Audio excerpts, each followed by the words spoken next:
Après avoir négocié avec l'ambassadeur, la nuit était complètement tombée et notre héros se sentait extrêmement irrité par l'absence de vie nocturne dans ce monde perdu. Les gens ici se couchent tôt, sauf bien sûr s'ils ont des projets pour assurer leur descendance. Un prince comme lui, bien sûr, avait le droit d'utiliser une servante pour satisfaire certains besoins naturels, mais pour une raison quelconque, cette idée lui répugnait. Dès que le garçon fut dans la pièce et alluma la bougie, il entendit des bruits de froissement derrière lui. Dans la terreur, il se tourne, demandant qui est là, et voit une femme en robe assise sur le lit. Elle le loue pour avoir géré l'ambassadeur avec dignité, insinuant que son Altesse n'est pas aussi stupide qu'il pourrait le sembler. Le frère remarque que cette voix appartient à une personne qu'il ne connaît pas. Aussitôt, une sueur froide s'empare de son visage. Seul Dieu pourrait savoir comment cette fille s'est retrouvée dans ces quartiers. Et si ce n'est pas un assassin, alors qui est-ce? Un instant plus tard, il se dirigea vers la porte, mais avant de pouvoir toucher la poignée, il s'immobilisa car quelque chose passa près de son oreille. En examinant attentivement l'objet, le héros découvrit que c'était une dague courte plantée maintenant dans le mur près de la porte, à un doigt de son oreille. Je vous en prie, votre Altesse, ne soyez pas impulsif, je n'ai aucune intention de vous faire du mal. Je suis simplement venu pour vous parler, déclara la blonde. Avalant sa peur et se retournant, Roland pensa « Merde, n'y a-t-il pas une autre façon de demander de rester ?» Mais de toute façon, il n'a pas résisté à une telle pression et s'est simplement mis à observer ce que l'autre partie ferait. À la lueur d'une bougie vacillante, il aperçut qu'une femme était assise sur son lit. Son corps était couvert par un épais manteau et un capuchon dissimulait son visage, l'empêchant de distinguer ses traits. Avec détermination, le petit frère a demandé qui tu es. En se levant, la dame explique qu'elle n'a pas de nom, mais ses sœurs l'appellent Nightingale. Après ces mots, elle s'est soudainement agenouillée, faisant une élégante révérence aristocratique et a dit « Tout d'abord, je suis ici pour vous exprimer ma sincère gratitude, Votre Altesse Roland Wimbledon. Je vous suis vraiment reconnaissante de protéger les sorcières en ces temps difficiles. » Le protagoniste a demandé s'il devait exprimer sa gratitude, puis il a remarqué sur ses vêtements un emblème éclairé par un éclair de feu en forme de 3 triangles, et avec des yeux à l'intérieur. Il a eu l'impression de l'avoir déjà vu quelque part. Bien sûr, les mots de Berov résonnèrent immédiatement dans sa tête lorsque celui-ci lui montra une pièce avec le même motif. C'est l'emblème de l'association des sorcières. Le frère demande directement à la blonde « Tu en fais partie ?» Elle ne le confirme pas, mais elle lui rend à nouveau hommage pour son esprit vif. Comprenant que c'était vrai, le garçon soupira de soulagement, car au moins elle n'était pas une tueuse envoyée pour son âme, et il devina immédiatement que la raison de sa visite était Anna. Il admet honnêtement qu'il n'a aucune idée de comment ils ont pu découvrir la femme aux yeux bleus, mais il note que leur vitesse de réaction est bien trop lente. S'il avait voulu pendre la sorcière, cela se serait déjà passé. À cela, la femme répond nonchalamment qu'elle le sait, sans quoi elle n'aurait pas engagé la conversation avec lui. Assise sur le lit, Nightingale continua. L'association n'aime pas s'immiscer dans les affaires internationales, surtout celles concernant le royaume. Honnêtement, pour une sorcière, tuer un prince n'est pas si difficile, mais elle souhaite inciter l'association à coopérer avec lui. Donc, s'il laisse une mauvaise impression de lui, il est fini. C'est une menace, demanda Roland. Puis il décida d'adoucir l'atmosphère et dit que la sorcière est vivante et en bonne santé, tout va bien pour elle.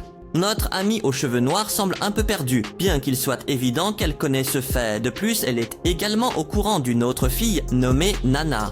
Puis, la blonde le fait sursauter en lâchant par hasard qu'elle l'a espionné pendant les 2 dernières semaines, suivant chacun de ses pas, ce qui touche profondément le héros, parce que honnêtement, ce n'est pas agréable de découvrir que quelqu'un t'observe et voit tout ce qu'il ne devrait pas voir. Et cela dévalorise aussi le travail de la sécurité, mais peu importe. Le prince demande la raison de sa venue. Ce n'est sûrement pas juste pour le remercier. Vous en avez déjà assez de parler avec moi, demanda Nightingale en enlevant son capuchon et invitant le jeune homme à s'asseoir à côté d'elle. Regardez, votre Altesse, je n'ai pas l'air horrible et je ne veux absolument pas vous effrayer. Et en réalité, pensa le frère, elle n'est pas juste pas horrible, on peut la qualifier de très belle. Quand la représentante de l'association a enlevé sa capuche, ses cheveux dorés se sont répandus en cascade sur ses épaules, à la manière d'une chute d'eau. Les flammes, se reflétant sur eux, faisaient tourner la tête de Roland, et ses yeux scintillants émanaient un charme non plus enfantin, comme Anna ou Nano. Dans cette lumière tamisée, il ne pouvait pas l'examiner attentivement, mais ce qui se présentait devant lui était déjà d'une beauté inégalée. Pas à pas, le héros s'approcha lentement d'elle et s'assit sur le lit. Il l'a fait non pas parce qu'il était enchanté par sa beauté et ne pouvait pas contrôler son corps, mais parce qu'il ne ressentait pas de mauvaises intentions de sa part. Mais alors la jeune fille se rapproche de lui, touchant sa joue de sa main. « Oui, vous n'avez pas peur de moi ?» Dans sa voix, on pouvait entendre des notes de joie, et elle a continué à parler. J'ai vu beaucoup de gens et ils réagissaient tous différemment, mais la plupart nous détestaient parce qu'ils avaient peur. J'ai souvent vu la peur dans leurs yeux, mais vous... Ne pouvant résister, elle lui caressa la joue. Roland, en vous, je ne vois que de la curiosité. Le garçon tout sauta timidement 2 fois, puis tourna la tête pour s'éloigner de sa main. Et comment se fait-il qu'il y a 1 minute, elle ait failli me tuer, et maintenant elle me caresse la joue comme une directrice autoritaire? La dame retire finalement aussi sa main et passe directement à l'affaire. Elle est venue ici pour dire qu'elle emmène Anna et Nana Payne avec elle.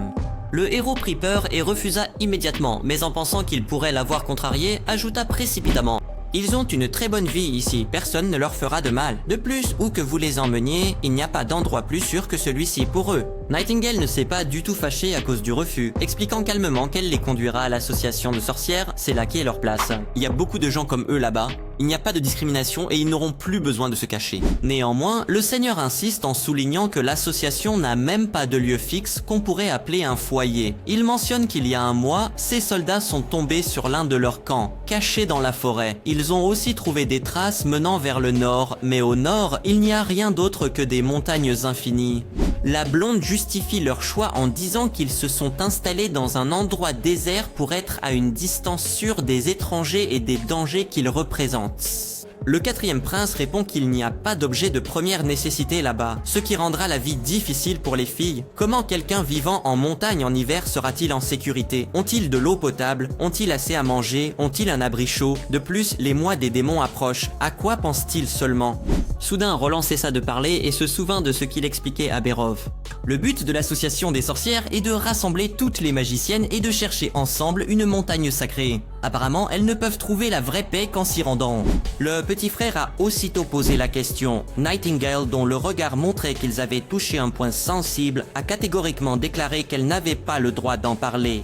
Cela agace encore plus le protagoniste. Il ne reste que très peu de temps avant l'arrivée des mois des démons. Les montagnes se rempliront de hordes de bêtes. Bien qu'ils puissent s'y cacher des gens, ils ne pourront pas échapper aux monstres. Il ne peut donc pas accepter de leur remettre ces petites sorcières. Soudain, une idée lui vient à l'esprit. Que pense-t-elle de l'idée d'attendre dans la ville frontalière au lieu de chercher la montagne sacrée en hiver, puis de repartir une fois tout terminé? Après ces mots, Nightingale a littéralement été stupéfaite. Le mec a ajouté: eh bien, regarde, c'est une bonne idée, on peut trouver la montagne sacrée plus tard, j'ai raison. La dame lui rappelle que, bien que le prince ne semble pas avoir peur des sorcières, les habitants de la ville seront probablement furieux. Et l'église attaquera aussi bien lui qu'eux dès qu'elle saura que les sorcières sont restées à la frontière. Mais notre héros est déterminé à montrer à tous que les sorcières ne sont pas mauvaises, surtout si elles aident la ville à traverser les mois difficiles des démons. Ensuite, la dame mentionne une autre raison pour laquelle elle veut emmener les 2 filles, surtout Anna qui est presque majeure. Bien sûr, ce moment a poussé le protagoniste à réfléchir. En voyant l'incompréhension dans ses yeux, elle a commencé à expliquer. En général, la majorité estime la barrière au-delà de laquelle, si une jeune fille n'a pas éveillé ses véritables pouvoirs magiques, elle ne deviendra plus jamais sorcière. Mais si cela s'est produit, et la Blondie a demandé à votre Altesse, savez-vous pourquoi on nous considère comme des rejetons du diable ? Après les mots de la jeune fille, un silence de tombe s'est installé, et on n'entendait que le crépitement de la bougie. Roland était sérieux, il allait maintenant recevoir une explication plus claire sur la nature de la sorcière. Ainsi, les sorcières adultes éveillées souffrent chaque année, pendant les mois des démons, d'une sorte de torture diabolique dévorant leur corps. En mentionnant cette douleur, Nightingale a frissonné. D'après son expérience personnelle, c'était comme si quelque chose essayait de s'échapper de toi. C'est une sensation terrifiante qui affecte tout, les muscles, les tendons, ton sang coule à travers ta peau et tes yeux sortent de leurs orbites. Si tu parviens à survivre à cela, il te faudra entre 3 et 5 jours pour récupérer. Mais si ça ne marche pas, non seulement tu meurs dans d'atroces souffrances, mais en plus ce ne sera pas un spectacle des plus agréables. La blonde a personnellement été témoin de la mort de plusieurs de ses amis. D'abord, leurs corps ont perdu la capacité de se contrôler et en conséquence, ils se sont transformés en une sorte de mélange de fluides corporels et d'organes internes. C'est horrible. Face à une telle scène, les gens ordinaires seront naturellement sous le choc et aucun d'eux ne cherchera à connaître la vraie cause de la mort. De plus, l'église envenimera les choses en affirmant qu'ils étaient possédés par des esprits maléfiques, ce qui a conduit avec le temps à la chasse aux sorcières. Cependant, malgré ce problème, les jeunes femmes continuent de souffrir, ce qui a entraîné une diminution rapide de leur nombre. Chaque année, il devenait de plus en plus difficile de supporter ces crises et de nombreuses sorcières mouraient sans atteindre la vieillesse. Et pendant le 18e anniversaire de la sorcière, les crises sont les plus difficiles à surmonter. En réalité, la magie que l'on acquiert avant l'âge de 18 ans n'est pas complète, elle ne devient stable qu'après la maturité. Et après stabilisation, on peut l'augmenter et cela permet d'explorer une nouvelle force. Malheureusement, ce processus est très douloureux et peu de gens pourront y faire face. Après avoir tout écouté attentivement, le prince murmura doucement « Les anciens livres disent que sur la montagne sacrée, la sorcière cesse de ressentir la douleur des tortures du démon. Est-ce vraiment vrai ?» La dame admet que rien n'est concrètement connu, car cet endroit n'existe que dans les légendes. Mais au camp de l'association, les chances de survie pour Anna et Nana sont beaucoup plus élevées. Si elles n'ont pas besoin de cacher leur pouvoir, la douleur sera bien moindre. Pour un instant, le héros était terriblement bouleversé, son plan ne pourrait pas fonctionner sans eux, mais c'est à cause de son égoïsme qu'ils sont en grand danger et il ne peut pas permettre cela. Alors le frangin déclare que c'est bon, Anna est en bas, si elle est prête, il la laissera partir, quant à Nana, cela attendra demain. Nightingale est ravie de la sage décision de notre héros, mais quand il appelle la fille et lui pose la question, elle refuse immédiatement, affirmant qu'elle n'ira nulle part. Les deux perdent la parole à ce qu'ils entendent, puis trouvent finalement la force de demander à nouveau. La réponse fut la même. Une blonde fronça les sourcils et dit « Anna, je ne te mens pas. En ce moment, je sens que ta magie grandit et approche de sa maturité. Dans 2 mois, ce sera ton éveil. Si nous t'amenons au camp, cela sera mieux pour toi. » La femme aux yeux bleus ignora ces paroles, puis elle se tourna vers le seigneur et le regarda fixement. « Votre Altesse, vous souvenez-vous que vous m'aviez demandé si je voulais retourner à l'école de Karl avec Nana ?» Roland acquiesça. « Donc, ajouta Anna de sa voix douce et égale, alors je ne vous ai pas répondu et j'ai simplement dit que je voulais vivre comme une personne normale, et en fait tout ce que je veux c'est rester avec vous. » Plutôt, le protagoniste avait pensé ne pas bien avoir entendu ces paroles, mais maintenant il était sûr qu'il ne s'était pas trompé. Et maintenant, en regardant dans ses yeux, il ne pouvait déchiffrer aucune émotion, pas même une once d'hésitation. Soudain, il se souvint de la scène de leur première rencontre, où elle avait aussi cette expression calme sur le visage. Mais comparé à cette époque, il y avait tout de même une différence. Maintenant, la petite sorcière est pleine de vie, comme une fleur. Finalement, la jeune fille a déclaré avec assurance que les tortures de ce diable ne la tueraient pas.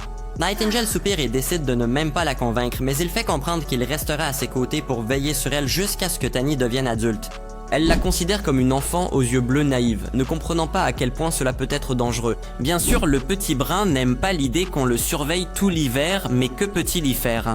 À ce moment-là, leur conversation se termina. La blonde mit sa capuche et se leva du lit. Avant de partir, elle a déclaré d'une voix monocorde. « Je pense que les gens qui n'ont pas vécu le processus de grandir ne pourront pas comprendre à quel point c'est dangereux. J'ai moi-même frôlé la mort à plusieurs reprises et j'ai été témoin de l'exécution de mes camarades. Donc, quand ce jour viendra, je pourrai probablement l'aider. Ou si Anna ne peut pas le surmonter, j'ai de l'expérience dans les funérailles. » Sortant le poignard, se tournant et faisant une révérence, la jeune femme ajouta « De toute façon, je vous surveillerai. » Après ces mots, son corps disparut dans la nuit comme un brouillard. Roland réfléchit un instant et c'était la capacité de Nightingale, elle disparaissait sans un bruit, comme si elle était une tueuse née. Et à en juger par ses compétences en lancer de poignard, elle a suivi un entraînement solide. Il semble que l'association ne cherche pas seulement des sorcières, mais développe aussi leurs capacités. Ou bien cette fille a-t-elle maîtrisé ses compétences avant de les rejoindre? L'ingénieur, malgré ses fouilles approfondies dans les souvenirs de l'ancien propriétaire du corps, n'a pu trouver quoi que ce soit sur cette organisation. Mais il avait le pressentiment qu'il les rencontrerait à nouveau. D'accord, après avoir caressé la tête d'Anna, il a dit qu'il était tard et qu'il était temps pour elle d'aller se coucher. C'est à ce moment-là qu'elle est tombée complètement amoureuse de lui en pensant « Oh, idiot !» Le lendemain, les habitants de la ville frontière se rassemblèrent sur la place en attendant le discours du 4e prince. Un peu plus tôt, le petit frère a affiché un avis sur le tableau disant qu'aujourd'hui il dira quelque chose d'important. Il était aussi écrit que ceux qui viendront l'écouter recevront un bol de porridge et une demi-miche de pain. Pour les citadins, c'était équivalent à un repas gratuit, ainsi beaucoup plus de monde s'était rassemblé maintenant qu'au moment prévu pour la pendaison de la sorcière. En montant sur la scène, le lord vit un grand nombre de personnes. Il aurait menti s'il avait dit qu'il n'était pas nerveux. La plupart du temps dans sa vie précédente, le garçon était assis devant l'écran d'ordinateur et assistait rarement à des réunions. Ainsi, c'était la première fois pour lui de parler devant un si grand nombre de personnes. Bien qu'il soit nerveux, il devait le faire. Comme la défense de la ville n'est pas forte, il devait motiver ces gens-là, ainsi le protagoniste a commencé. Bonjour mes citoyens, je suis le 4e prince de Grey Castle, Roland Wimbledon. En ce moment, j'ai quelque chose d'important à vous dire. Il y a 4 jours, un émissaire est arrivé de la forteresse de la vallée de la Chanson pour prendre le minerai. Nous savons tous qu'il y a un mois, nous avons subi un accident sur la partie nord de la montagne. Même aujourd'hui, nous n'avons pas réussi à reconstruire le village minier, donc nous ne pourrons pas extraire la quantité nécessaire de ressources. J'ai tout expliqué à l'envoyé et lui ai demandé de nous prêter de la nourriture. Nous aurions remboursé à la fin de l'hiver, mais il a refusé. Il n'y a pas de négociation, c'est comme il y a 2 ans. Vous vous souvenez tous de ces événements, mais cette année ce sera encore pire. Un des astrologues de la forteresse m'a dit que cette fois, les mois des démons dureront encore plus longtemps. Plus de 4 mois. Cela signifie que nous allons tous faire face à 2 mois de famine. Il y a 2 ans, nous avons perdu 20% de la population. Certains d'entre vous ont perdu un frère, d'autres un enfant. Et la question est, combien perdrons-nous cette fois-ci? Non, Votre Altesse, vous devez nous sauver, cria quelqu'un dans la foule, suivi par les autres qui ont aussi commencé à répéter. Votre Altesse, nous vous en supplions, aidez-nous. En entendant tout cela, Roland leva la main, demandant à tout le monde de se taire. Bien sûr, je ne laisserai pas mes personnes de confiance, je ne ferai jamais cela. Vous ne le savez probablement pas, mais chaque année, de la forteresse de Longue Chanson, on nous apportait de la nourriture et bien d'autres choses, tout en prenant le minerai que nous extrayions. Cependant, cela n'est pas équivalent au prix normal du marché. Les ressources minérales extraites en 2 mois valent la nourriture pour 6 mois. Cette fois, j'ai vendu le minerai extrait à Villu Town et bientôt ils arriveront avec des bateaux remplis de nourriture. En plus du pain, il y aura du fromage, du miel et de la viande. Ainsi, tout le monde pourra manger à sa faim cet hiver, n'est-ce pas merveilleux? La place éclata en applaudissements. Le Lord poursuivit. Cependant, cela signifie la rupture des relations avec la forteresse de Lanson. Donc, un autre problème surgit. Ils ne nous accepteront pas à l'intérieur de leurs murs. En conséquence, nous devrons rester à la frontière cet hiver. La plupart d'entre vous sont déjà allés à la frontière ouest de notre ville, où nous construisons actuellement un mur puissant. Je sais que beaucoup craignent l'invasion des bêtes démoniaques, mais nous pourrons les arrêter. Je veux vous dire que ces monstres ne sont pas beaucoup plus forts que les animaux sauvages ordinaires. Même s'ils ont une peau rugueuse et de la chair épaisse, ils ne pourront pas grimper au mur ni manger des pierres. Pour nous, ils ne seront qu'un troupeau stupide, des cibles inutiles pour la chasse. Mais gens, dites-moi, êtes-vous prêts à vous cacher dans la forteresse de la Longue Chanson, vivant dans des huttes et mourant de faim, ou sous ma direction, pourrez-vous protéger vos proches et vos enfants en défendant les frontières jusqu'au dernier? Je promets que tous ceux qui resteront jusqu'à la fin des mois des démons et protégeront les autres citadins en veillant sur le mur de la ville recevront en récompense 25 pièces d'argent royal. Si quelqu'un meurt sur le mur, sa famille recevra une compensation de 5 pièces d'or royales.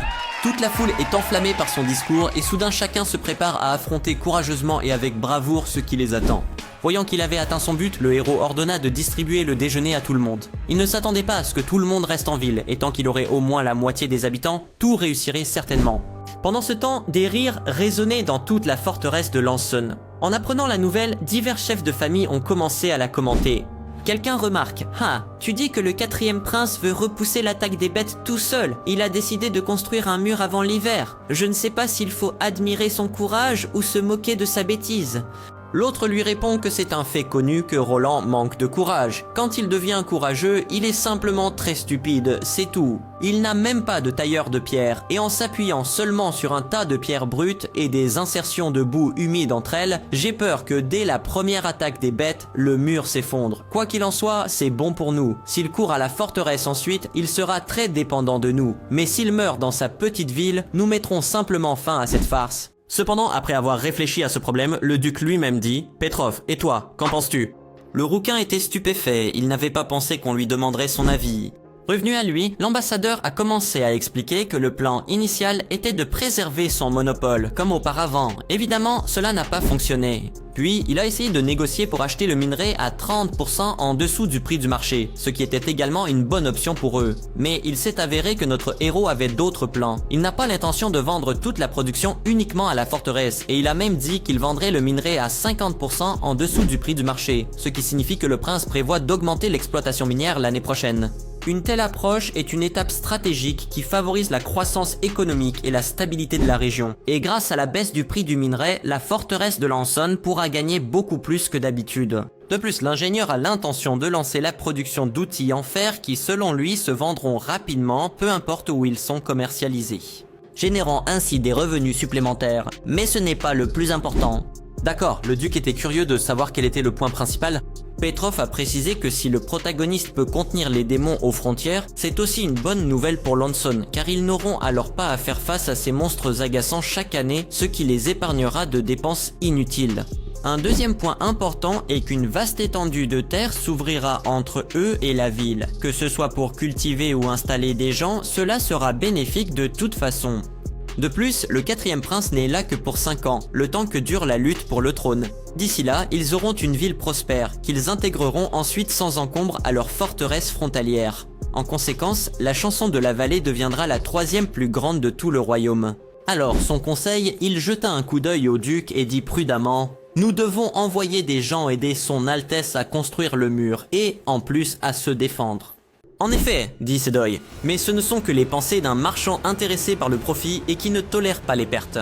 Soudain, il se leva et, se redressant, déclara « Après avoir tout pesé, j'ai pris une décision. Pourquoi devrais-je négocier avec quelqu'un qui est sur mon territoire? Personne n'est autorisé à y mettre son nez. Certaines règles doivent être respectées, et si elles ne le sont pas, une punition doit suivre, peu importe. Qu'elle prospère ou soit détruite, personne n'ose ignorer les accords, et le prince ne fait pas exception. » Le lendemain, l'expression du chef des chevaliers était inestimable lorsqu'il a vu l'appareil avec lequel notre prince bricolait. C'était une machine à vapeur pour laquelle il avait mis 3 jours à créer. Mais il a noté que c'est le mérite d'Anna et de sa force d'avoir soudé autant de plaques de fer sans une seule jointure. Cela demande un véritable effort.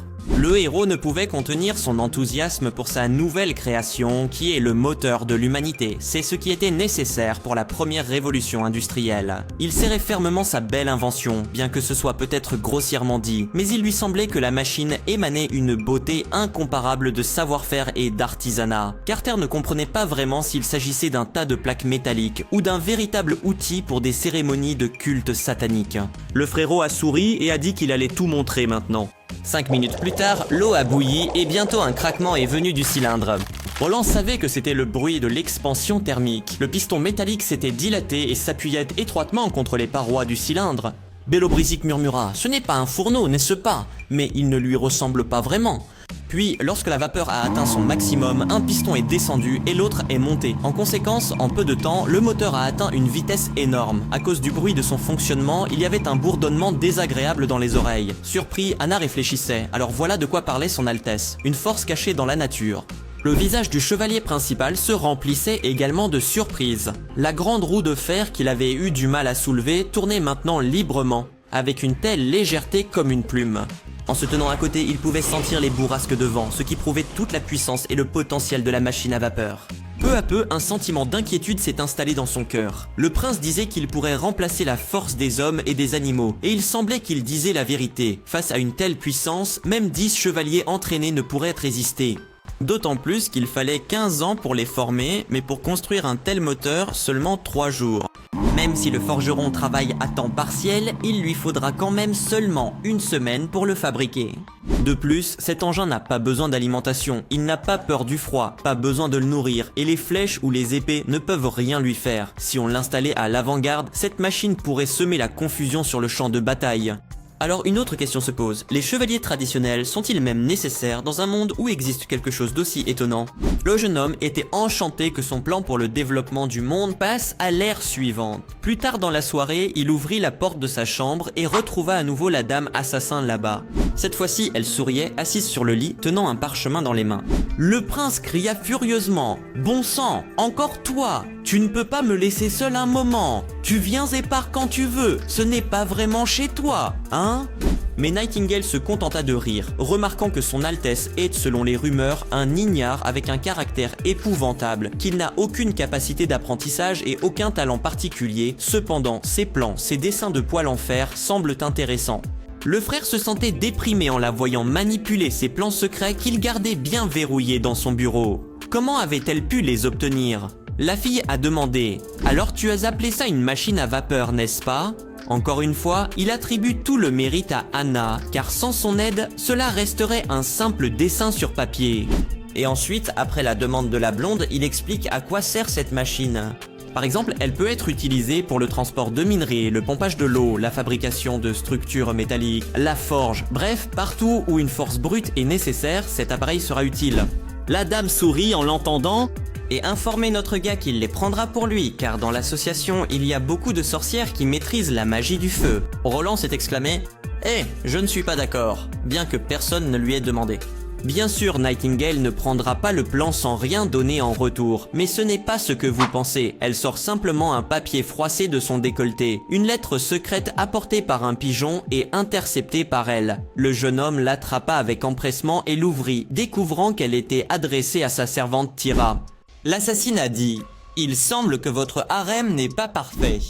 Il était écrit dans la note qu'elle ne pouvait pas répéter son échec précédent et qu'elle devait prendre soin du 4e prince pendant les mois des démons, tant que règne le chaos. Dans sa tête, le jeune homme se remémore comment l'ancien Roland l'utilisait à la moindre occasion, et cela le met mal à l'aise. Comment pouvons-nous découvrir, vous et moi, que Lord Don Juan aimait déguster son tofu, bien sûr entre guillemets. Bien que la lettre ne soit pas signée, son contenu indiquait clairement qu'elle venait de l'un de ses proches. L'auteur exprimait son mécontentement face à l'échec du premier plan, puis donnait des instructions sur l'organisation d'une révolte dans la forteresse de la vallée de la Chanson. C'est alors que l'ingénieur a compris qu'ils avaient réussi. C'est précisément pourquoi il s'est retrouvé dans ce corps. Le protagoniste n'a pas d'autre choix que de demander à Nightingale d'élucider cela, de découvrir qui est derrière l'attentat. La jeune fille, en se levant, a enlevé sa capuche. Comme vous ordonnez, Votre Altesse, je pense que ce sera un échange équitable contre le plan de la machine à vapeur. Le lendemain matin, quand Roland s'est réveillé, il n'a pas vu la servante Tyra. À sa place, c'était une autre qui s'occupait de lui. Un chevalier apparaît ensuite, tombant à genoux. Il a une mauvaise nouvelle, elle est morte. Mon frère a levé les sourcils, affichant un air surpris. Même s'il le savait déjà, il se sentait quand même mal à l'aise, car de toute façon, cela s'était produit sur son ordre. Carter a précisé que Tyra est tombée du balcon de sa chambre. Ils n'ont trouvé aucun signe de lutte et la sécurité n'a vu personne près des lieux de l'incident. Personne n'est entré ni sorti. Il en résulte qu'elle est morte par accident.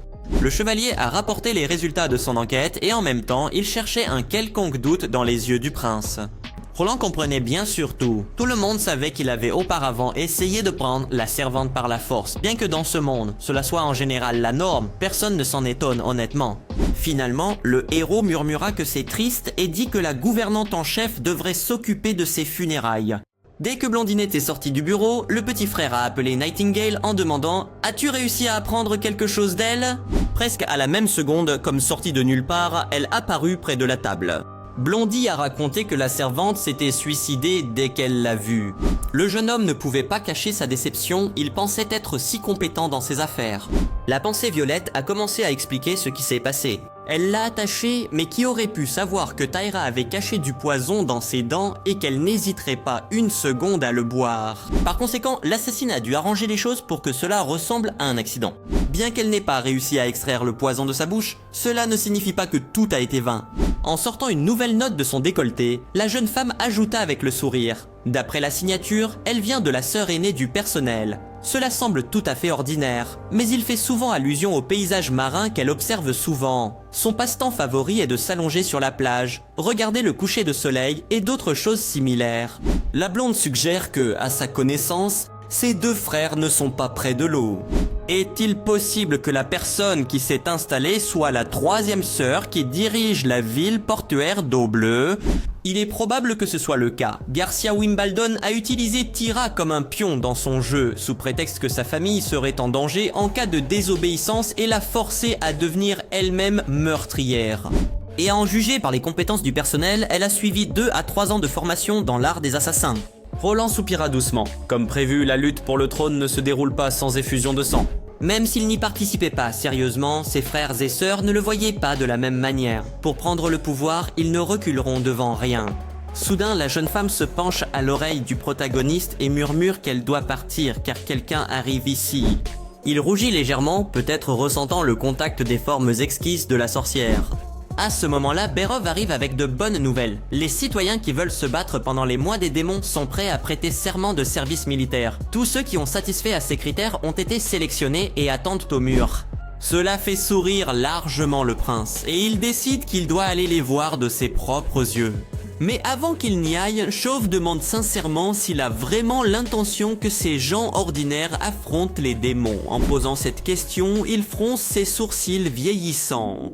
Nous nous déplaçons vers le mur, où le vent disperse les feuilles aux alentours. Les premières pensées du brun en voyant les personnes recrutées furent que, apparemment, Taberov avait raison de s'inquiéter. Regarder ces paysans délabrés faisait même peur, mais malheureusement, cela n'effrayera pas les monstres. Carter a dit que « Votre Altesse, ce sont ceux qui répondaient à vos exigences ». En disant cela, il a commencé à énumérer sur ses doigts des hommes sans casier judiciaire, de 18 à 40 ans, sans handicap et en bonne santé physique. Il a personnellement vérifié chacun.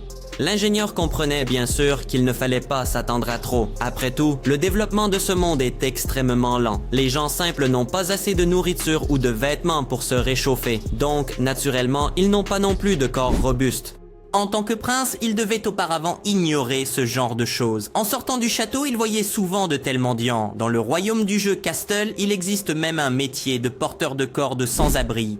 L'assistant qui se tenait à côté lui chuchota soudain « Votre Altesse, ce projet est voué à l'échec. Regardez-les et dites-moi, qui ici peut manier correctement une épée? Ou même une simple dague? J'ai peur que face aux créatures démoniaques, beaucoup d'entre eux quittent ce monde. En conséquence, cela affectera nos capacités défensives. Je propose d'embaucher des mercenaires professionnels de Ville-du-Bois ou d'un autre endroit pour qu'ils gardent les murs, et que ceux-ci deviennent des ouvriers. » Non, ils s'en sortiront. Roland a refusé catégoriquement l'offre de Béraud. Il n'avait pas une bonne impression ni confiance en les mercenaires qui travaillent pour de l'argent. L'histoire a toujours montré que les guerriers les plus forts étaient souvent leurs propres subordonnés. Et s'ils sont bien entraînés, aucun chevalier ne peut les égaler. Il remarqua que la force d'une puissante troupe réside dans ces hommes. Qu'il s'agisse des armées féodales récentes ou des modernes, elles ont toutes confirmé cette règle innombrables fois. Blondinet a demandé « Alors votre Altesse, dois-je commencer à leur enseigner l'art de manier l'épée à partir de demain, bien que rien ne prouve que cela aidera vraiment ?» Le frère a demandé étonné « Avec l'épée, pour commencer, fais-les courir de longues distances. » Ayant dit cela, il comprit que son chevalier n'avait jamais été confronté à ce genre d'entraînement. Roland lui a également dit de trouver le chasseur à la hache de fer et de l'amener ici. Ces deux-là doivent voir la nouvelle méthode. À midi, l'entraînement battait déjà son plein. Le protagoniste s'est avancé avec ses proches collaborateurs devant une rangée de paysans. Le chevalier n'est pas enchanté par la nouvelle approche des entraînements. Au début, il pensait que le prince le faisait exprès, mais maintenant, cela ressemble à un simple jeu de sa part.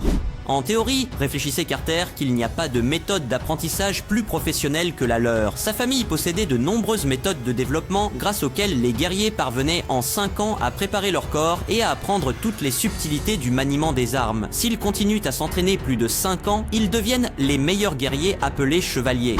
Mais en regardant les imbéciles devant lui qui ne pensaient qu'aux œufs, il entra dans une colère noire. Pour eux, la nourriture était plus importante. Et puis vous savez, les œufs sont chers de nos jours.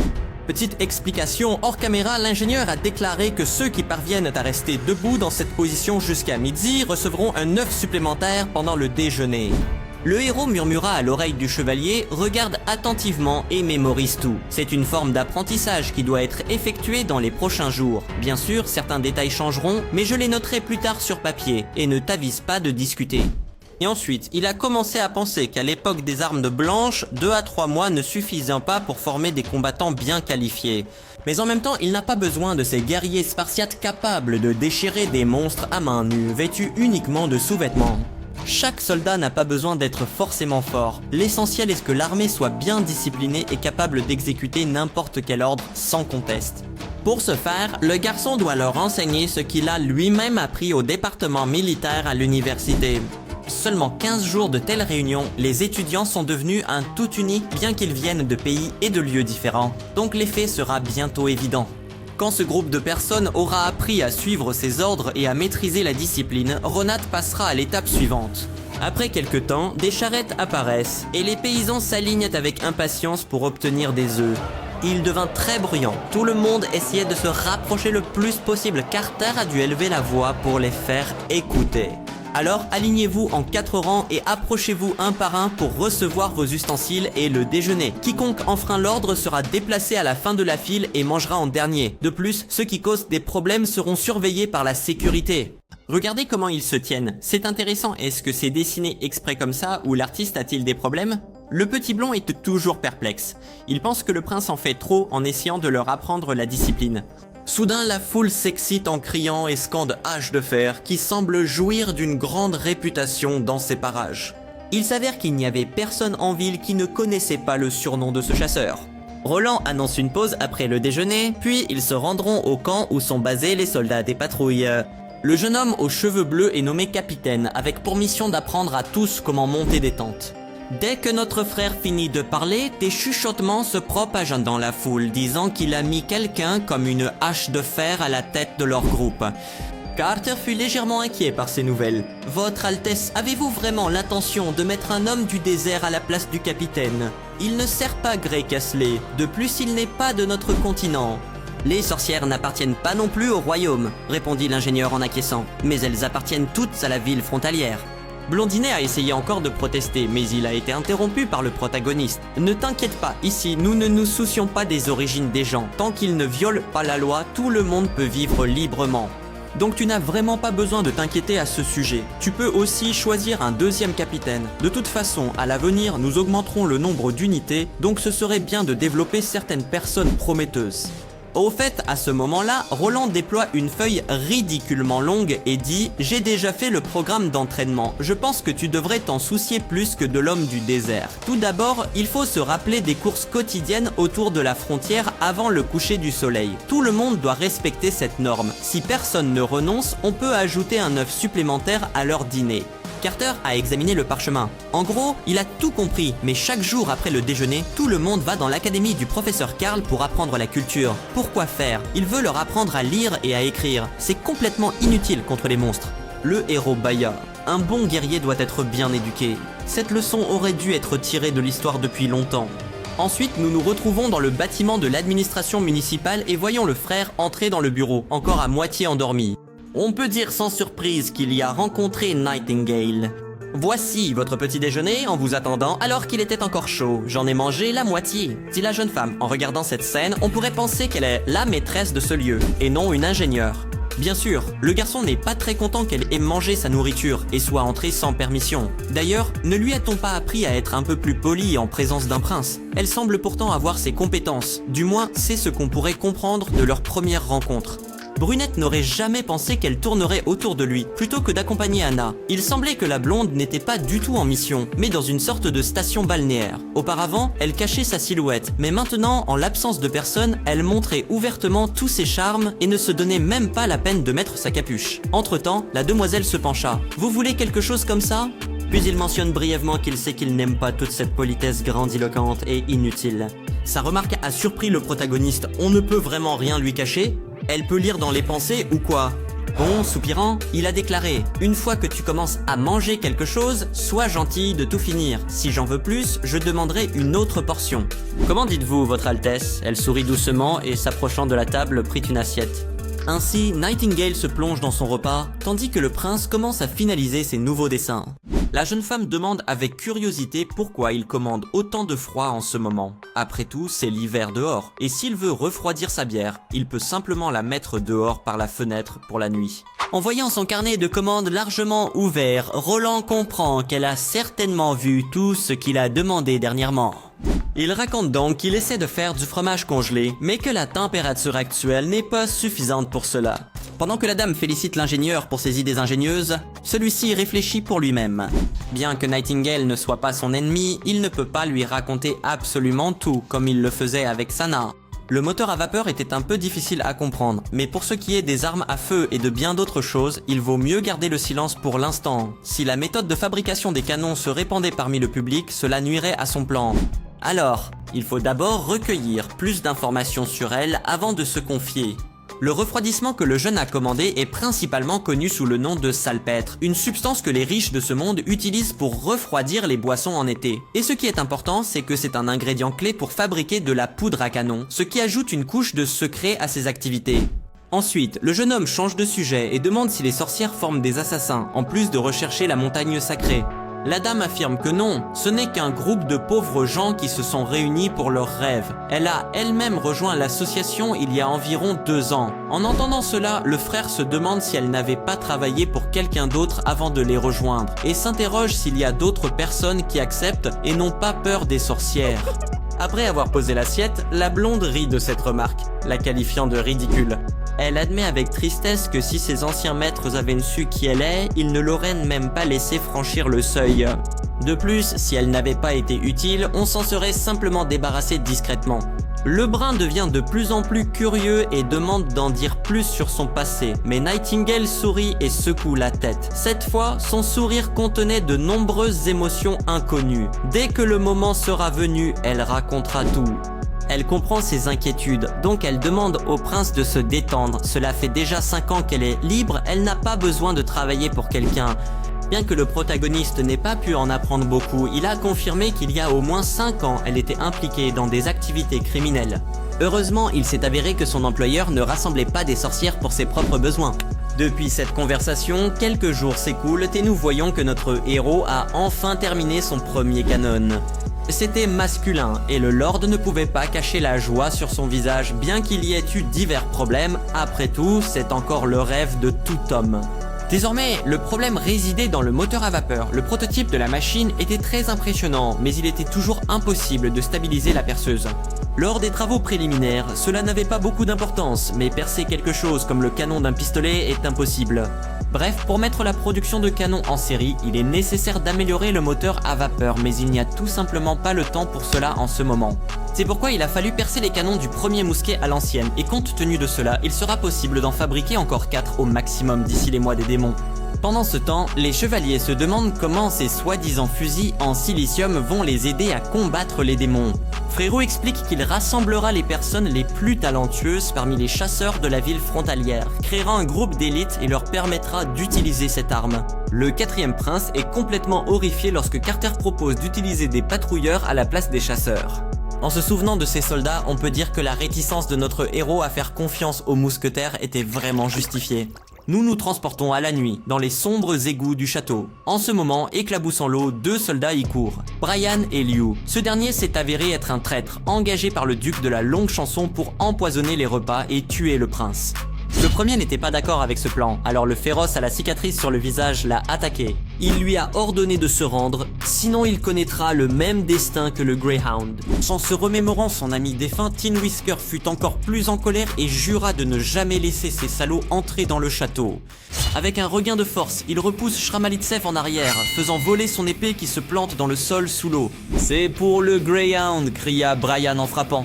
La lame s'enfonça dans son épaule, forçant le traître à crier d'agonie. Il ne pouvait pas croire qu'un simple patrouilleur avait osé le blesser. En entendant cela, Usach s'énerve et fait comprendre que pendant que Shram passait son temps à jouer et à se saouler au bar, lui et ses amis s'entraînaient chaque jour pour défendre leur ville natale. Il jure qu'il ne laissera pas une longue chanson détruire la frontière. Au moment où Brian saute pour achever son adversaire, un autre garde rejoint la mêlée et le frappe directement à l'estomac, transperçant son armure avec la lame. Le coup a été trop rapide, donc quand Usati l'a remarqué, il était déjà trop tard pour parer. Dans une tentative désespérée d'esquiver, il est tombé et a immédiatement ressenti une douleur brûlante dans la poitrine. Après 2 roulades, le gars s'est relevé. Cette fois, il a eu de la chance. La lame ne semblait pas avoir infligé de blessures mortelles, mais étant donné qu'il y avait déjà 3 adversaires, ses chances de survie étaient presque nulles. Soudain, une douleur intense se répandit dans le corps de Brian alors qu'il commençait à sortir le couteau.